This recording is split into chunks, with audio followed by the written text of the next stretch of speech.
pense que dafay yomb pour def bilan bi. Parce que pour moi c'est une déception totale.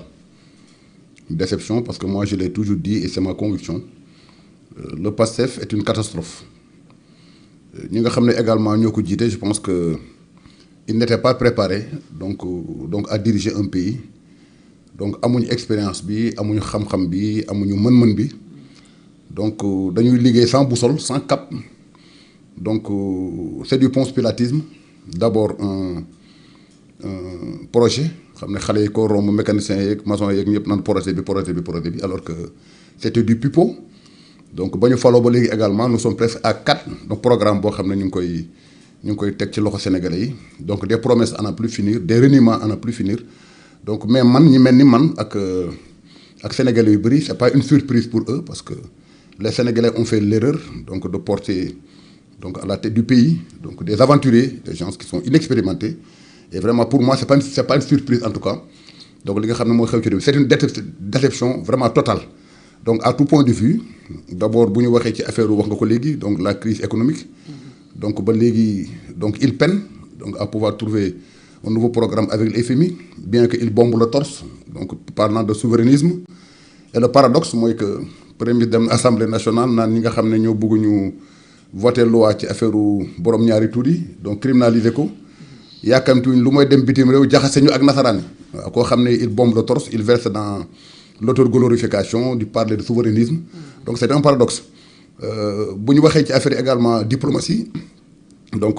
man dem naa fi Cameroun yàggul mais très franchement da ngay am sax gêne donc bu ñu la nee Sénégal nga te demande Sénégalais ou vous êtes malien parce que man ci laa xam ne sax ñu nag maliens yi dañ niroo kàllaama donc beaucoup vous le demandent mais soo waxee ne Sénégalais nga les gens se disent que vraiment c'est une catastrophe ce qui se passe dans votre pays donc c'est des jeunes yoo xam ne. lan lañ tuddee catastrophe. Bon ñi nga xam ne ñoo ne ci bopp réew mi parce que bi ñu leen di fal bon vraiment c'était une fierté pour toute l'Afrique hein. Toute l'Afrique bon d'abord au Sénégal il y a beaucoup de jeunes yoo xam ne ils avaient couru à un projet donc boo demee également au niveau vraiment africain les gens donc portaient beaucoup d'espoir hein, sur le duo donc Sonko mooy Diomaye mooy Sonko des jeunes qui viennent qui sortent de prison mais pas 15 jours donc Sénégalais porté leen donc à la magistrature suprême avec un taux de 54% qui est une fierté donc pour le Sénégal pour l'Afrique. Mais au fil donc des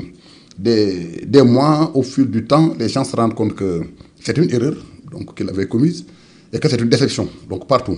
Ça ñu ubbee seen gémmiñ donc wax musiba diplomatie bi n'en parlons pas donc la diplomatie est à terre.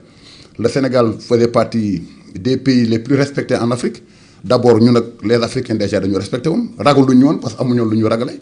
mais la richesse du Sénégal a toujours été les hommes et les femmes. Donc qui dirigeait ce pays au niveau international dans les institutions internationales il y avait des Sénégalais partout donc muy Jacques Diouf muy ñoom Kéba Mbaye au niveau de la Haye muy voilà donc Amadou Mokhtar Mboum vraiment on faisait la fierté de l'Afrique quoi au niveau maintenant international au niveau de l'Europe au niveau donc de l'Amérique et autres vraiment le Sénégal était un pays qui était respecté président yi fi nekkoon donc lépp lu xewoon Afrique donc ñoom lañ doon woo ñoom ñoo koy régler et puis fu ñu demande également nit ñi dañu leen jox seen wàccuwaay jox leen seen cër donc muy réew moo xam ne bon à tout point de vue dafa nekkoon réew moo xam modèle la mu ci dialogue donc islamo-chrétien puis muy ci démocratie muy lépp xam nga vraiment mais léegi la diplomatie est à terre wax nga léegi mbirum économie maa ngi suivre mon jeune frère Barthélémy Dias barki démb bu mu naan que Badara Gadiaga moo koy wax ne que donc cinq ans yi donc mooy les étudiants donc les paysans les ambulants les commerçants et autres donc ans yi ñi nga xam ne ñoo gënoon a yaakaar ci donc ci projet bi boo deful ndànk mandiaan lañ leen nar a def donc am na beneen an buy ñëw mooy mandiaan buñ la deful mandiaan sax ba pare boo demee ci àll bi moi qui habite dans le bassin arachidier donc da ngay xool béykat yi mais da nga leen yërëm donc les gens ont leur production dans leur maison am na ñoo xam ne ils l'ont bradé donc ci luuma yi ñu woowee mbapat jaay ko à des prix yoo xam ne vraiment des prix indécents donc boo demee ci étudiants yi également li xew à l'université que le premier ministre a assumé d'ailleurs donc dem brutaliser leen donc une brutalité inouïe loo xam ne kenn mosu ko imaginer donc sous le magistère de Pastef mosul am à l'université donc dóor xale yi xam nga toroxal leen ñii di jaar ci kaw di daanu di weq seen moto mu am une haine boo xam ne def nañu seen kaw bon problème ambulant yi donc c'est la même chose Jakarta man yi donc c'est la même chose donc la crise là elle est là palpable chacun la vit donc cette crise là économique sans précédent donc bu